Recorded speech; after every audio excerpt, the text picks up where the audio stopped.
On today's podcast, EJ opens up and he gets vulnerable about how he went from a place of defensiveness in our relationship for years. I was so much trying, especially early in our relationship, to not blow it up. To finally being able to hear that suffering and see my suffering and make that shift in order to develop emotional safety between the two of us. I just let it go. I just noticed what it was. This is that feeling of like resentment towards Tarah, feeling controlled. Before I would just bury that coal of anger and frustration. I'm like able to let it go. And we know a lot of couples struggle with this. So tune in, listening to his story can be very heart and eye-opening.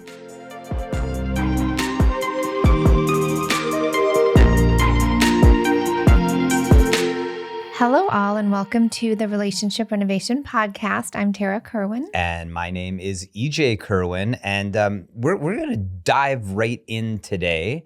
I think Tara's excited about this episode. I'm super excited. Because this is really... It's EJ's stuff. You guys have heard all about mine. Me getting into my stuff. And we do spend a lot of time sometimes, I think talking about your stuff and maybe less my stuff. You know, one of our guiding principles here, right, within the work we do with couples is that your relationship is really a way that can point out your biggest work.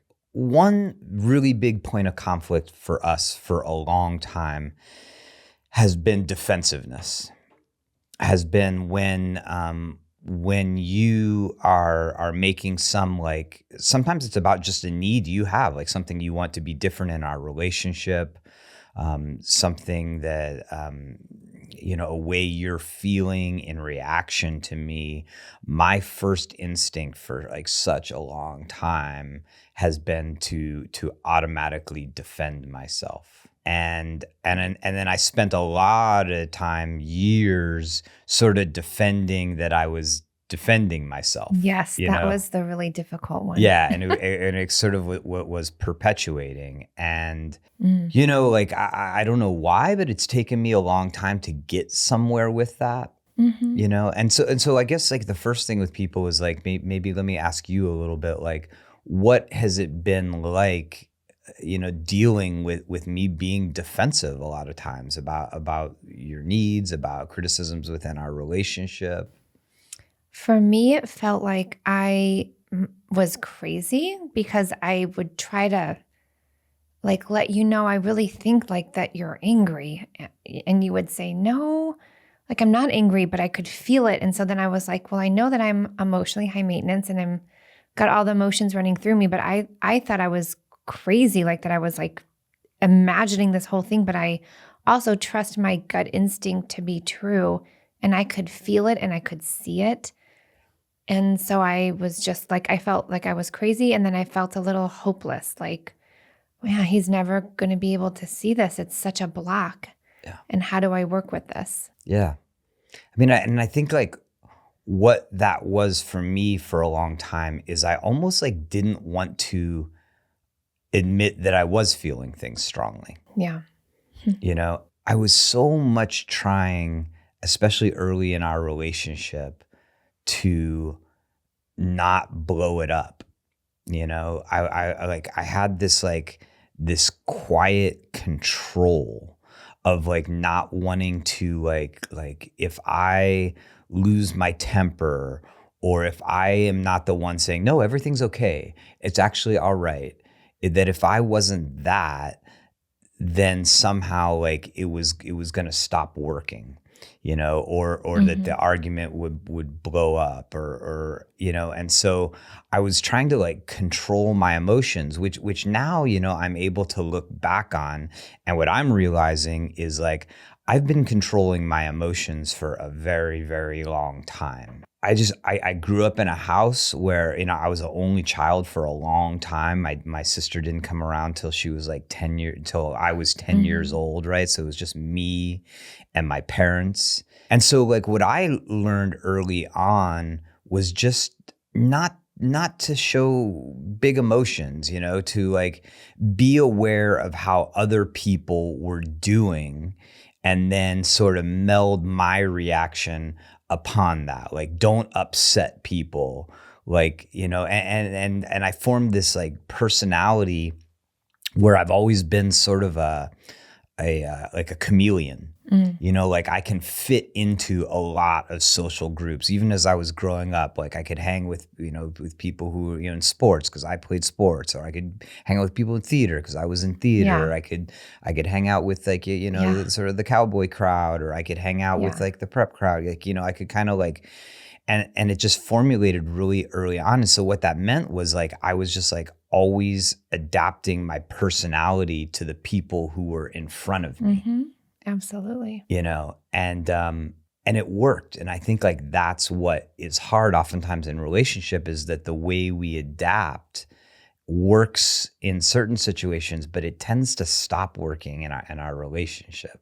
You didn't really know how to express all these different emotions. It didn't feel safe because maybe your parents, right, weren't attuned to that, or they, a lot of parents struggle with navigating their own emotions, let alone being attuned to their child's big emotions. And, you're kind of like that people pleaser, you just wanted to like not blow anything up. And so you learned how to stifle those quickly. And that's not to say, oh, that's my mom's fault or my dad's fault. It's just a way I adapted. It's a function of the environment, right? And, they learned what they learned from their parents. It's like a generational thing that happens around emotional regulation and attunement growing up as a child. But so I just wanted to like make sure that I heard that correctly. Well, yeah. And that it just became something that for me was kind of what allowed me to survive and thrive just socially through high school, through college, in the workplace. Little chameleon. Mm-hmm. Like, yeah, just like always like sort of looking around and being like, what's going on and how can I fit myself into this where I have the highest likelihood of succeeding, where I'll be liked, where I've just never been one to shake things up. I'm not one to initiate a conflict. I'll adapt within conflict, but I won't initiate conflict. I'm just thinking because I want to ask you this question because you decided to become a therapist. But I remember when I first met you and we were working at an eating disorder facility and we were working with adolescents and we were out on the high ropes course. And I'm like, God, he's really good at like helping people navigate their feelings. He's like the best I've ever seen. So I just had this assumption that like you were really good at it yourself too. Well, yeah. I mean, a therapist is interesting. So first I was into theater and film, and which is like directing and creating sort of a product. And then that wasn't totally satisfying. And so then I got into therapy, where that was like the ultimate like sort of sculpting and helping people achieve their goals and help them move through their own suffering. And yeah, I mean, it's like almost the perfect environment. Like it's where I'm in my biggest comfort zone. Like I tell my staff this sometimes, that like my life might be feeling uncontrollable. You and I might have got into an argument. I'm stressed out about stuff, but I walk into a staff meeting and we start talking about cases and people suffering. And I'm like, everything else goes away because I can enter into that sort of like, and I think it's with a lot of people, not just men, but people. Like oftentimes we feel so empowered, and we can really create good outcomes in our work. I see this so much with people who are doctors and lawyers and contractors, and like, contractors can build these amazing, facilities, and lawyers can argue these cases and create outcomes. And then in their relationship, those same skills aren't transferable. And so especially with you, where I loved you, I adored you, I was really, it was my second marriage, and I was just like, I don't want to screw this up. Yeah. I like almost like doubled down into that, like be a chameleon, be whatever Tara wants you to be, but it backfired. But paradoxically, it totally backfired once we went through stress. Yeah. Once we had our kids, once we blended our families, things got stressful, and it was like you then were able to see underneath the surface. And I think this is what happens with a lot of couples. You were able to see is like, there's something else. Like it's like you were constantly calling BS on me. Like you saying you're okay I don't buy that shit. You're not actually okay. You saying you're not angry, that's bull. That's bull. I did that for about angry. 7 years at least. And so then I was like constricting more and more and more and being like, no, like I'm fine. I'm okay. I'm happy. We're good. Right. And then what happened for me, and I think maybe this also is something that really hurt you, is even though I was going through a hard time when we got together, like meeting you and breaking out of a kind of a really tough period of my life, I was really I was pretty happy. Mm-hmm. I was pretty excited. We were having fun. We were skinny dipping and staying up late talking to one another and going to Sedona, and we did so many fun things.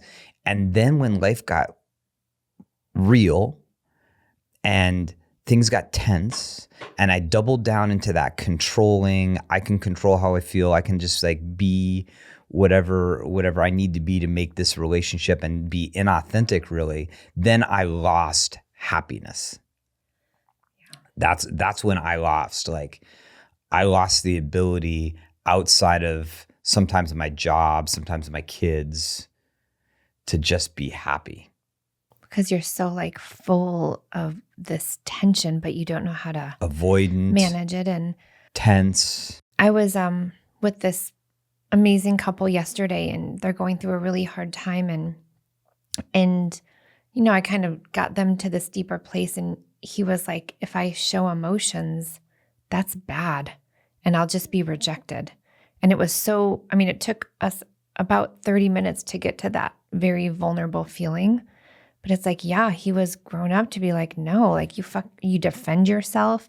You don't show vulnerability, or you could get hurt. And he was in that kind of environment. But it just reminds me of kind of that, well, if I'm vulnerable, what does that mean for me? That I suck, that I'm not good enough, that I can't hold it together? It goes against your entire belief system that you had growing up your whole life.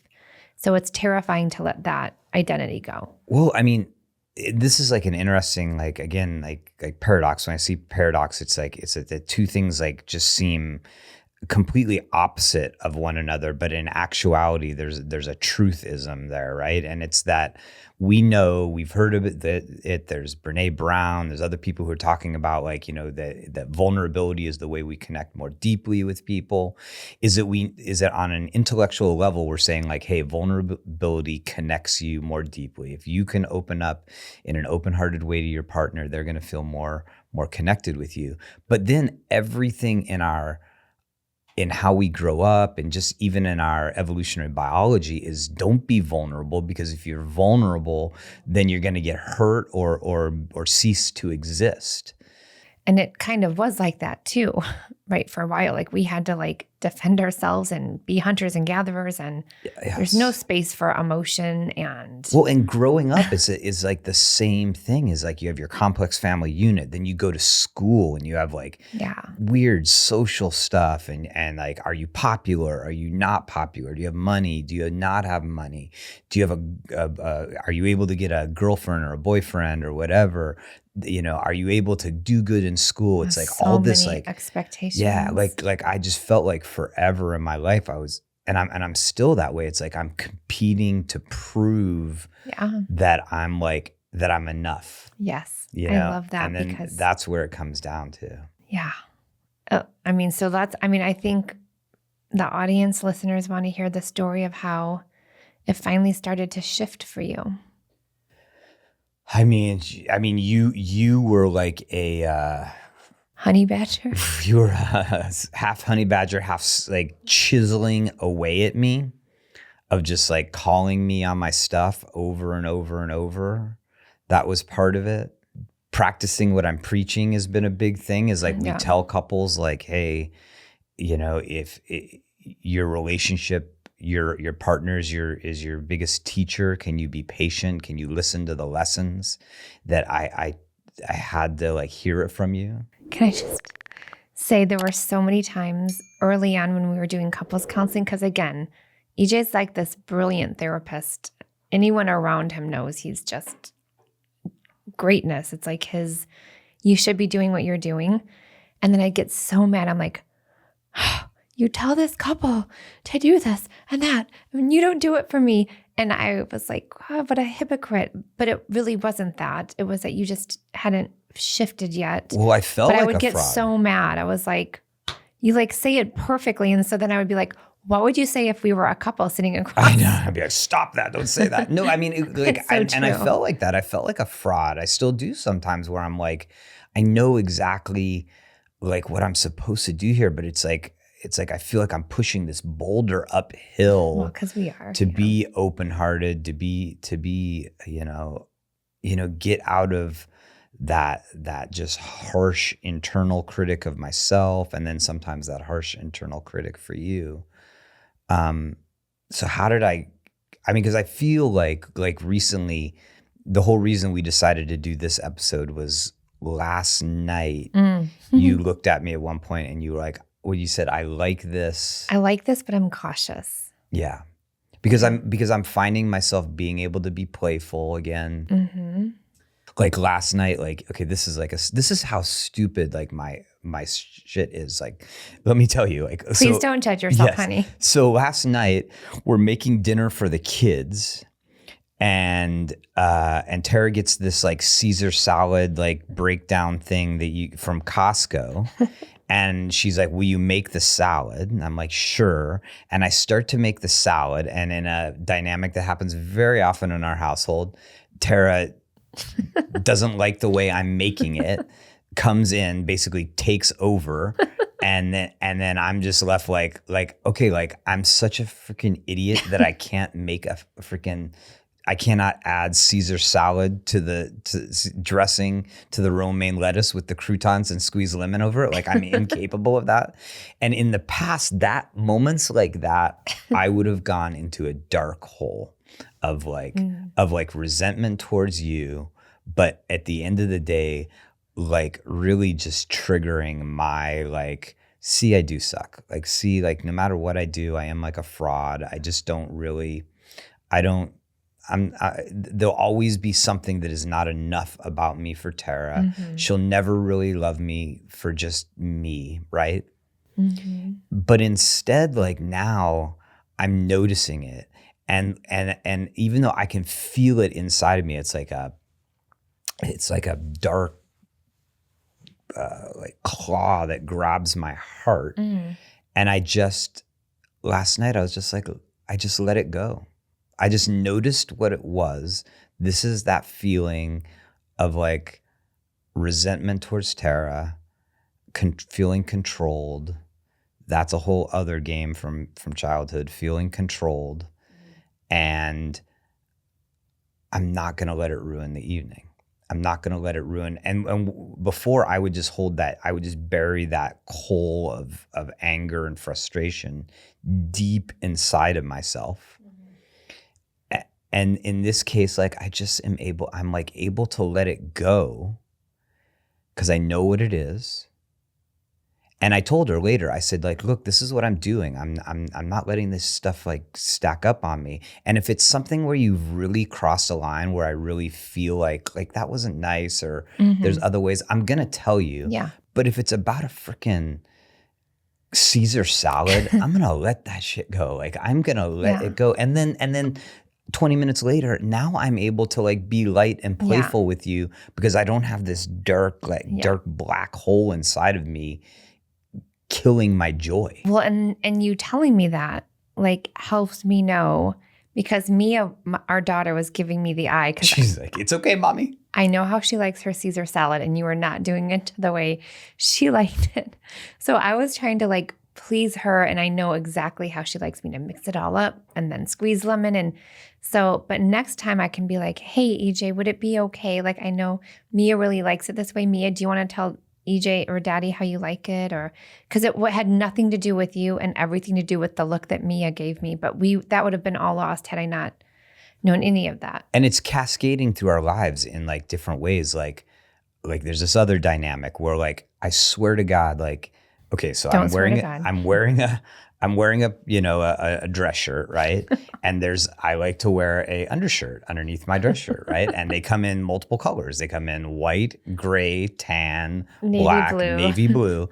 And no matter which one I choose, inevitably to Tara, it is the wrong one to choose, right?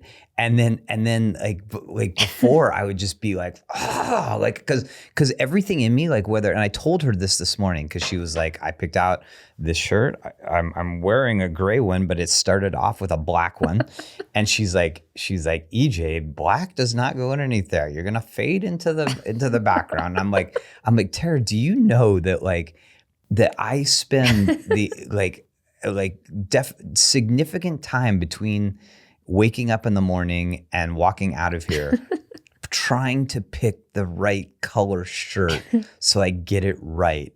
And no matter what, I get it. Inevitably I'll get it wrong. So please don't explain to me why that was the wrong colored shirt. Just say, honey, a white shirt would look better. And so I let her in saying like, I want to please you and I want to know what color. I had no idea that you went through that process in the morning. But we've had so many like very uncomfortable moments about which shirt I'm wearing underneath. I laugh about this only because it feels little. So many couples have these little things, but it can build into a lot of resentment and a lot of confusion. And so it's like I laugh because we can get through it now, but it used to not be laughing. No. I laugh because it's really hard. No, it would like literally that would ruin our morning. And then here's like the tragedy of it is there were all these moments like it where I would get triggered and I would feel like a failure and I would feel resentful of you for controlling me. And then you wouldn't even want to look at me. Like that like our intimate anger. connection got so twisted because of this. Well, because you can feel the resentment or the anger, but you weren't saying it, so it was confusing. So then I didn't feel safe with you because it's the body language, which is actually going to be our next podcast. But yeah, I could feel it. And so, like even if you weren't saying words, like something was off for me. So this is, I mean, I hope this is useful because I think like what this is just saying is that we all have our baggage and this is something that I've been working on and Tara's been pointing out to me and I've been developing my awareness of it for years. And luckily she's been patient-ish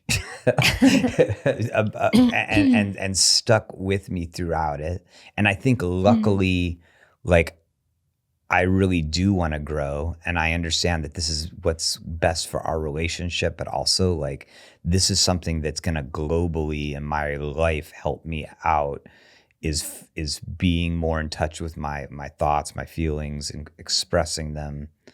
I just want to say it's not a light switch. It's not like you're like, you know what, Tara, you were right. I have been harboring anger and resentment towards you for 7-8 years. It wasn't that. It was you were willing to hear it more, and then you started going to your individual therapist, and then I started to see these little small shifts, and you would share with me what was happening. Then you'd have more cathartic sessions, and so it's been like 2 years in the making. So it's a journey. It's not, it's a journey. Yeah. And I'll still get it wrong. And that's almost like, too. And that's like part of it is that like the stuff that Tara's working on, she's still going to get it wrong. The things I'm working on, we're going to get it wrong. But it comes down to that guiding value that like this relationship is going to help us become our best selves, and we're going to do it together, and we're going to recognize that might mean some really uncomfortable moments, and that might make for some really scary moments as well. Scary as far as like not I'm in danger, but scary like, oh my gosh, could I lose this? And patience. And being patience and trust. Because even for years when I was like, are you sure you're okay? And I don't know, EJ, like there's something, but I always knew that you were this beautiful, amazing, you are a beautiful, amazing human that was just stuck. And maybe I got more unstuck earlier because of all of the trauma stuff I had to deal with. So it was just, but then like I also react to that because I am more hypersensitive in my nervous system. So maybe someone who didn't have a traumatic childhood wouldn't have been as maybe triggered by it, but because for me, like safety is the ultimate number one thing in the whole wide world, I trusted that you loved me enough that one day we'll get through this together. And I just have to get in there in the right way instead of keep feeding that, negative bias that you're not enough. Well, and instead of us buying into what a lot of couples do of like, oh, this is just too hard, or she's not the right person, that she would just accept me, or he would just make me feel safe all the time if he was the right guy. We've entered into this pact that like, actually, even though this is my stuff and your stuff oftentimes creates a lot of friction, it's exactly what like I feel like without that friction, like without you being so very sensitive and attuned, then maybe I wouldn't have ever really dealt with this stuff. And so that's where it circles back also to like, thank you, Tara. Like, thank you for helping me. Sometimes it drives me crazy when I'm freaking wrong t-shirt, but like, thank you so much for every day making me feel like I'm not enough. I think we should like make t-shirts that say, my wife told me to wear this today. Absolutely. Well, thank you for sharing. Thank you for doing all of the work that you do Thank you for being here for me, honey. Grow in this relationship and in our partnership and as a family. And I think it helps our staff. It helps our passion in what we're doing with our podcast and our counseling center. It's what we can do. We're not perfect. We don't preach from a mountaintop. We're going through it, which is why we're doing this whole thing anyway. If you like today's episode, please subscribe and give us a like. So thank you for listening. And as always, take care of yourself. Take care of each other. Bye-bye. Bye.